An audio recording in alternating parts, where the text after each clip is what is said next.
I think we all have those places in classic WoW that are memorable to us for one reason or another. Our first starting zone, the first place we found an epic item, or a spot where we stopped and had a look around at the beauty of Azeroth in one of its many forms. Hundreds of discoverable areas are scattered across the map, but every so often, you might run across one that stands out as a sort of fringe on the edge of a zone, a location with unique visuals or vibes that doesn't quite fit in with the rest of the map. These areas are often forgotten or overlooked, but that doesn't mean they're without history or utility, and today, I want to spend some time investigating these places, these in-betweens of Azeroth that, at least for me, evoke some very specific emotions and nostalgia that I find hard to perfectly describe. But I'm going to give it my best shot. I'll have these areas highlighted on the map, and I've even included some speculative, mostly non-canon names to go along with them. As always, thank you for the fun comments and support,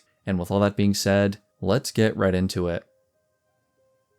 Deep within the snowy reaches of Winterspring, there are two adjacent places with very similar names. Frostwhisper Gorge, where ice giants walk among frozen ruins, and Darkwhisper Gorge, a corrupt labyrinth filled with elite demons and vile smog. But between these two features lies something much more interesting to me. A small section of forest where the pine trees are withered and dying. It only takes a few seconds to run through here, but I think it's a really neat buffer zone that shows how the regular Winterspring environment responds to demonic corruption. And there are a few other details found here as well that also support this theme. For one, rabid shard-toothed bears wander here, the only place in the game where they can be found. They aren't specific targets for any quest, meaning this variant was added just for this small wood, highlighting how the wildlife is being affected by the Darkwhisper Gorge. The lighting and skybox are also really interesting here, and this is a detail we'll focus on throughout the video. Right as you enter Winterspring, and right down here as well, are the only places where you get true sunlight in this zone, the rest of the landscape being covered in either demonic ash or the latent blue-purple energies of the Highborn. There is a set of ruins here in this small forest, occupied by a single NPC, a satyr who for some reason is classified as a humanoid rather than a demon. His only real purpose is to help artisan crafters with a blacksmithing recipe that sends players to Blackrock Spire, but his name is the most interesting detail, Lorax, a reference to the children's book The Lorax by Dr. Seuss, and he even speaks in rhymes when you turn in his quest. Our pact you did not break, the soul I did take, the reward I shall make. A strange fellow to be found in such a remote place, but I suppose it is fitting for him to be found here, in an ecosystem desperately in need of repair. The final secret I want to mention is to the east, upon the very precipice of the mountains where a small dwarven camp can be found. While it originally may have just been a fun secret location, it is also where you fight the gorilla number 2 as a part of the insanely complex Scepter of the Shifting Sands story during the AQ update. There are plenty more secrets to be found in Winterspring, but for now, let's head to the south for our next location. Meltwater from Mount Highjaw flows down from above to create the South Fury River, one of the mightiest in all of Kalimdor. I discussed this river in detail earlier this year, but today I want to focus on just one section of it, the portion that runs from the Azshara Bridge to Orgrimmar. The banks of the river can be used as convenient paths for Horde players traveling to and from Ashenvale or up and around to Azshara, and I really enjoy the tranquil, secluded environment here. Elwynn ruins lie partially submerged below the river as the intimidating Warsong lumber camp stands tall above, a contrast of old and new developments. There are no quests that take place down here, but the mix of Azshara trees and the Ashenvale ones makes this a perfect borderland between two elven zones, and the shaded lighting really emphasizes how you're right there on the edge of a massive forest, but not quite inside it yet.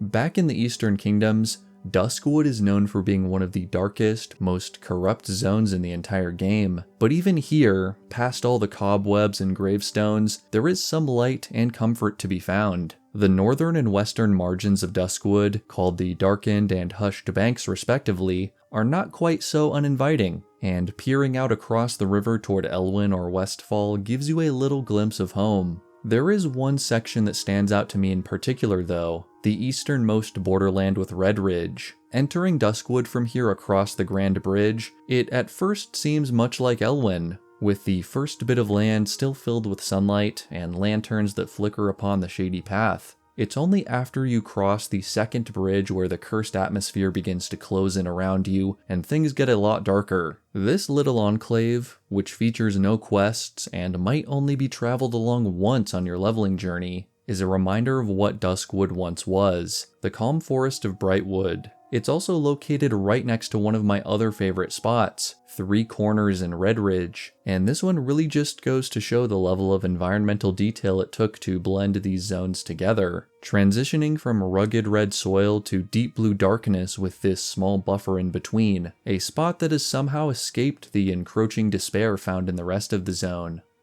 This next spot can only officially be seen on a flight path, but there are ways of wall jumping up here and checking it out on foot too. As you're climbing out of the land of industrial haze and dark iron manufacturing known as the Searing Gorge, there's a tiny in-between area in the northeast that captures the gradient between ash-covered lava zone and a wintry pine tree zone. Charred trees quickly recede from your view as the snowfall builds up, and you end up passing by a small grove of trees surrounding a campsite at the center, complete with a flying machine someone's been using to get up to this vacation spot. The lighting once again does wonders here, not the dark skies of the Searing Gorge, nor the chilly blue tones of Morogh, but natural sunlight that's warm and inviting. It's the perfect snow day environment, and after dealing with all of the difficulties of the Searing Gorge, flying through here on your way back to Ironforge is such a cool moment. As a side note, this is also the same lighting effect you see on the plateau above Morogh, if you've ever found a way up there. A pristine winter wonderland with absolutely majestic lighting. Maybe a great scene for someone's snowball fight machinima.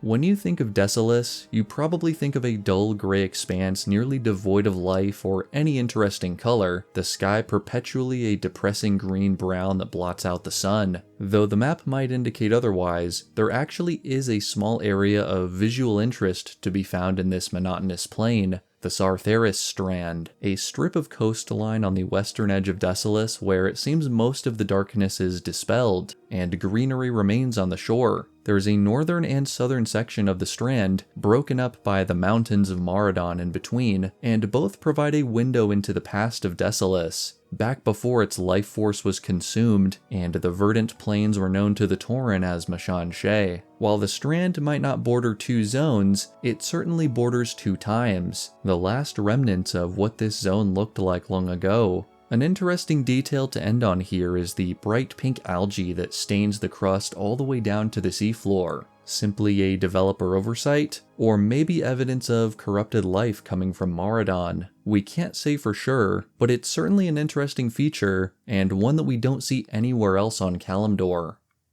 After Night Elf players have quested through the twilit boughs of Teldrassil and down the stormy coast of Darkshore, they have a brief respite to look forward to before plunging into the dark heart of Ashenvale. For a few brief quests, a few back and forths in the western part of the zone, players get to experience a sunny version of an elven wood like nothing they've seen before. There's a pretty sizable area leading from Maestra's Post to the Zoram Strand that features one main path and plenty of ruins, and I just find it really neat that you're able to appreciate the greens and purples of the trees without having to peer through the dark blue shadows in the rest of the zone. As an honorable mention, I'd also like to loop in the alternate path leading here from Darkshore, which is one of my other favorite border spots and is another strong contender for a hidden road of Azeroth. So go give it some traffic next time you're traveling between the two zones, and maybe you'll find something you've never even seen before.